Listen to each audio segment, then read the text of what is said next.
warahmatullahi wabarakatuh. Bismillah, alhamdulillah, salatu wassalamu ala rasulillah wa ala alihi wa ashabihi wa mawala, la hawla wa la quwata illa billah, amma ba'du. Saudara-saudara sekalian, pada pertemuan yang telah lalu kita sudah membicarakan tentang definisi qiraat. Pertemuan kali ini, pertemuan yang kelima, kita akan membahas sedikit tentang sumber-sumber qiraat. Pada pertemuan-pertemuan yang lalu sudah kita sampaikan bahwa qiraat itu adalah sunnah. Sunnah sumbernya dari Rasulullah SAW, dinukil oleh para sahabat, disampaikan kepada generasi-generasi selanjutnya, terus begitu sampai kepada kita semuanya, umat Islam. Jadi qiraat ini persis seperti hadis, sumbernya Rasulullah, diterima oleh para sahabat, sahabat kemudian menyampaikan kepada generasi-generasi selanjutnya, para tabi'in, dan seterusnya sampai kepada kita. Dari sini kita bisa tahu bahwa sumber dari qiraat adalah riwayat yang berasal dari Rasulullah SAW, baik itu bentuknya Rasulullah mengajarkan kepada sahabat, kemudian oleh para sahabat disampaikan ke yang lain, atau sahabat membaca di depan Rasulullah SAW dan oleh Rasulullah itu dibenarkan. Jadi bisa dua cara. Rasulullah membacakan, diterima oleh sahabat, kemudian disampaikan ke yang lain. Dan cara yang kedua adalah sahabat membaca di hadapan Rasulullah, kemudian oleh Rasulullah bacaan sahabat itu diterima dan dibenarkan. Sehingga dari sini kita bisa membayangkan bahwa sahabat, sebagaimana pada pertemuan-pertemuan yang lalu juga sudah saya sampaikan, sahabat itu kan dari berbagai suku,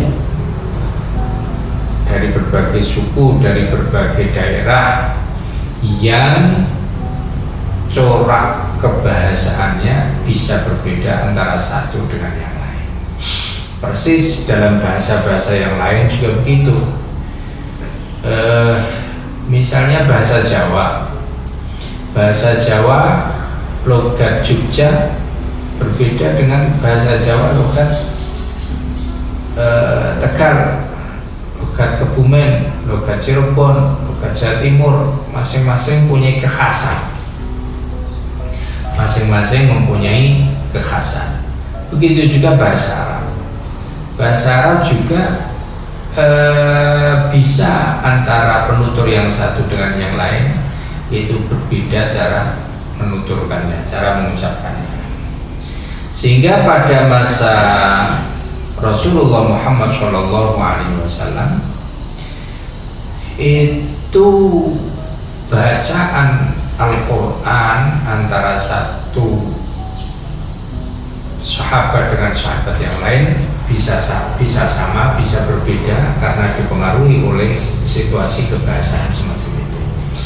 Sehingga sangat terkenal sebuah hadis, unzilal Quran ala sab'ati ahruf. Al-Quran diturunkan dengan 7 huruf. Ini untuk mengakomodir kaum-kaum yang memang berbeda antara satu dengan yang lain. Malaikat Jibril berkata kepada Rasulullah, ya Muhammad, silahkan diajarkan Al-Quran itu dengan satu cara saja. Rasulullah mengatakan, wah itu sulit Jibril, sulit. karena umatku ini datang dari berbagai tempat, ada anak kecil, ada orang tua, ada yang sama sekali nggak berkomunikasi dengan dunia luar, sehingga kalau harus dengan bahasa yang berbeda, dialek yang berbeda dari apa yang dia pakai selama ini akan kesulitan. Akhirnya di situ ada dialog panjang antara Rasulullah dengan malaikat Jibril dan berakhir kepada sebuah ungkapan unzilal Quran ala sab'ati ahruf. Al-Quran diturunkan atas 7 huruf, dengan huruf apapun itu bisa. Dari sinilah keleluasaan yang diberikan oleh Allah kepada Rasulullah. Kemudian implementasinya, Rasulullah mengajarkan Al-Quran berdasarkan pada sahabat yang diajar, atau sahabat membaca di hadapan Rasulullah dan itu dibenarkan oleh Rasulullah. Dari situlah kemudian para sahabat itu mengajarkan Al-Quran sesuai dengan apa yang dia terima atau juga sesuai apa yang dia baca dan dibenarkan oleh Rasulullah.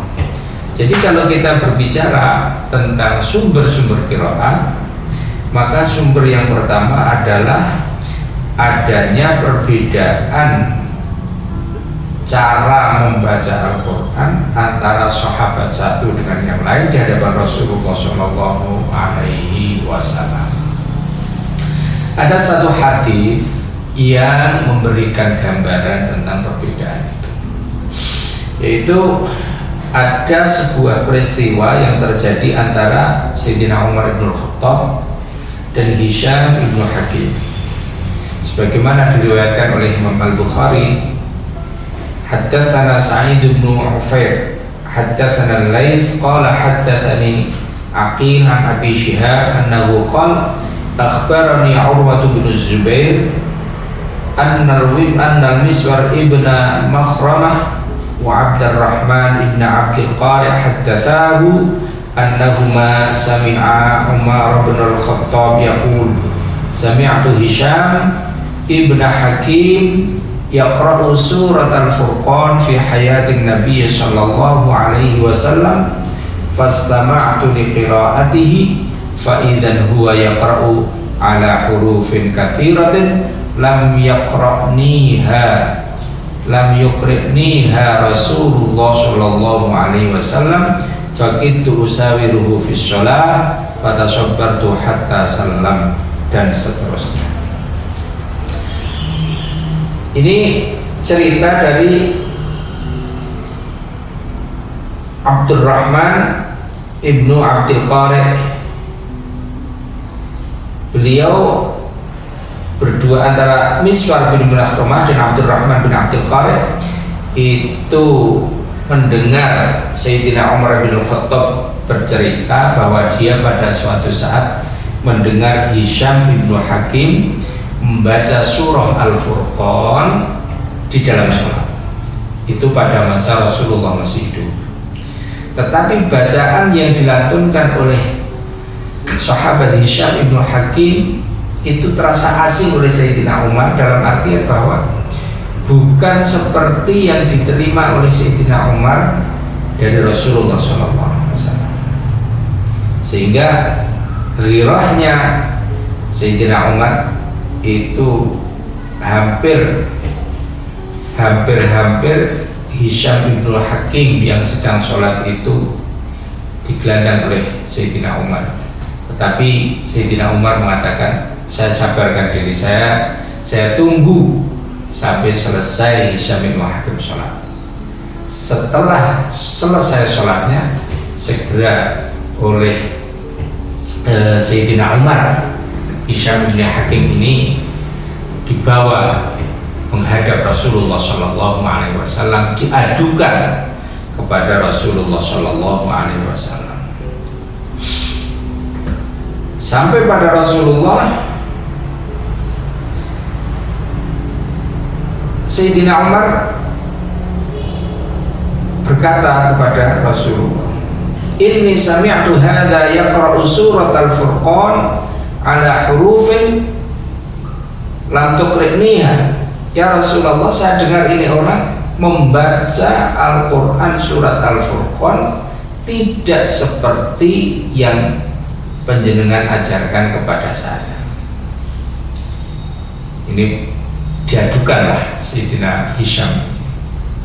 Rasul, ini orang membaca Al-Quran tetapi bacaannya tidak seperti yang panjenengan ajarkan.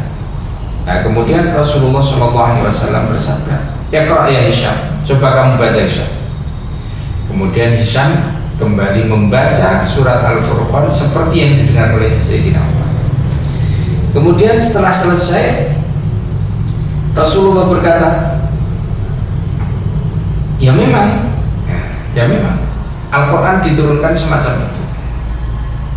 Artinya bacaan Hisham yang didengar oleh Sayyidina Umar dan berbeda dengan yang diterima oleh Sayyidina Umar itu dibenarkan oleh Rasulullah.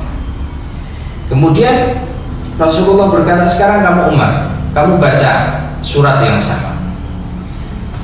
Nah, Sayyidina Umar kemudian membaca surat yang sama, surat Al-Furqan seperti yang diterima dari Rasulullah SAW, dan itu berbeda dengan bacaannya Hisham.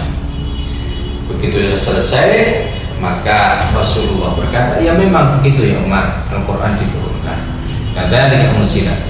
Kemudian Rasulullah mengatakan, innal Qur'an unzila ala sab'ati ahruf faqra'u ma tayassara min. Al-Quran ini diturunkan dengan 7 huruf. Silahkan kamu baca dengan cara yang bagaimana yang mudah bagi kamu. Jadi perbedaan bacaan Al-Quran itu sudah ada semenjak Rasulullah SAW. Jadi sumber pertama adalah perbedaan bacaan yang ada pada zaman Rasulullah SAW. Saudara sekalian, kemudian pada pertemuan yang lalu kita juga sudah sepintas berbicara tentang perkembangan qiraat dari masa ke masa sampai pada masa Sayyidina Utsman, di mana pada saat itu terjadi peperangan yang melibatkan umat Islam dari berbagai belahan dunia Islam pada saat itu. Di tengah-tengah peperangan itu masing-masing sahabat membaca Al-Quran tentu sesuai dengan yang diterima dari guru-gurunya. Ingat, pada zaman Rasulullah pun sudah ada perbedaan bacaan. Nah, para sahabat ini kemudian menyebar ke berbagai tempat, ke berbagai daerah, mengajarkan Al-Quran sesuai yang diterima dari Rasulullah. Nah, umat Islam di daerah-daerah tersebut itu membaca Al-Quran mendasarkan pada bacaan dari guru-gurunya sahabat. Tentu sangat mungkin antara sahabat dan satu dengan yang lain itu menerima dari Rasulullah SAW itu tidak sama, sehingga begitu mengajarkan pun itu mengajarkan yang tidak sama karena sesuai dengan yang diterima. Nah, disinilah masalahnya. Murid-murid para sahabat dari berbagai daerah itu karena tidak punya perbandingan pada saat itu merasa hanya bacaannya lah yang satu-satunya dari Rasulullah. Akhirnya begitu ketemu dalam sebuah peristiwa yang mempertemukan banyak umat Islam dari berbagai daerah dan ternyata mereka membaca Al-Quran sesuai dengan yang diterima dari gurunya dan itu berbeda, maka memunculkan gesekan-gesekan menganggap dirinya paling benar dan yang lain salah.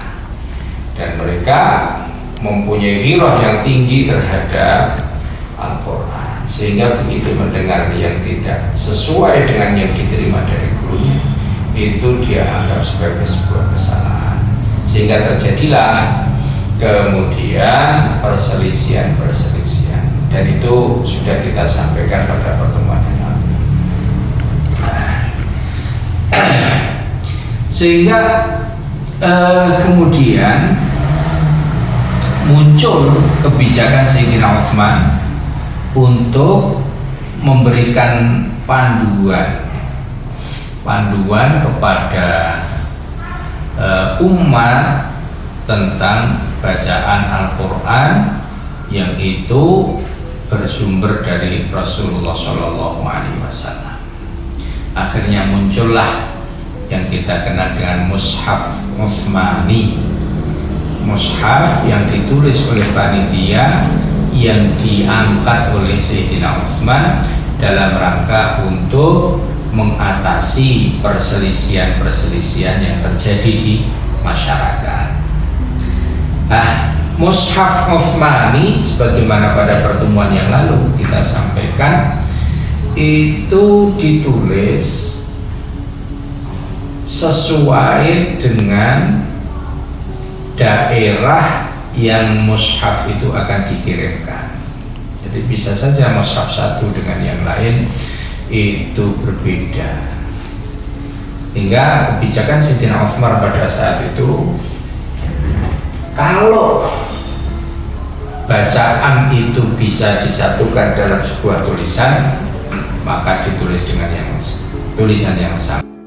Jika tidak bisa disatukan dalam satu tulisan, maka ditulis berdasarkan daerah yang itu bacaan itu menyebar, mushafnya dikirim semacam itu. Misalnya tidak bisa sama, ada bacaan wasari'u ila maghfiratin mir rabbikum pakai waw, tapi ada daerah yang membacanya sari'u tidak pakai waw. Ini nggak bisa dijadikan satu, sehingga kemudian ke daerah yang itu membaca pakai waw, wasari'u ditulis pakai waw. Daerah yang itu tidak membaca dengan waw, maka ditulis sari'u tidak dengan waw. Misalnya begitu. Tapi perlu digarisbawahi bahwa apa yang diupayakan oleh Sayyidina Utsman ini memberikan sebuah gambaran bahwa yang menjadi satu-satunya sumber penulisan adalah riwayat yang dari Rasulullah SAW. Kalau tidak ada dasar riwayat dari Rasulullah SAW, maka itu tidak diterima oleh tim yang dipimpin oleh yang diangkat oleh Sayyidina Utsman tersebut. Dalam sebuah hadis dikatakan al-qiraah sunnah ya'khudhuhal akhiru 'anil awwal, ya'khudhuhal akhiru 'anil awwal, faqra'u kama alimtum. Qiraah ini adalah sunnah yang diambil oleh generasi yang akhir dari generasi yang awal, maka bacalah seperti yang kamu ketahui. Abu Amr Utsman ibn Salah mengatakan, yushtaratu ayyakunal maqru' bihi qad tawatara naqluhu an Rasulillah sallallahu alaihi wasallam Qur'an aw istafadha naqluhu kadzalik. Disyaratkan bahwa yang dibaca sebagai Al-Quran itu adalah mempunyai riwayat yang mutawatir yang dinukil dari Rasulullah SAW sebagai Quran. Ini syaratnya. Jadi segitu banyak perbedaan yang terjadi, itu semuanya mempunyai rujukan. Rujukannya adalah Rasulullah Muhammad SAW. Sehingga pada pertemuan yang lalu sudah kita bahas tentang qiraah sahihah al-maqbulah. Qiraah yang sahih yang bisa diterima harus memenuhi syarat 3, yaitu sanadnya sahih, kemudian ada rujukannya dari mushaf, kemudian dari sisi kebahasaan juga bisa diterima. Inilah sekilas tentang sumber qiraah, yaitu perbedaan yang terjadi pada masa Rasulullah, dan yang kedua adalah penulisan Al-Quran pada masa Sayyidina Utsman. Untuk lebih mendalam silahkan dibaca di buku ini. Mungkin itu saudara sekalian pertemuan kita pada kesempatan siang hari ini. Semoga ada manfaatnya. Subhanakallahumma bihamdika asyhadu an la ilaha illa anta astaghfiruka wa atubu ilaik. Alhamdulillahirabbil alamin. Assalamualaikum warahmatullahi wabarakatuh.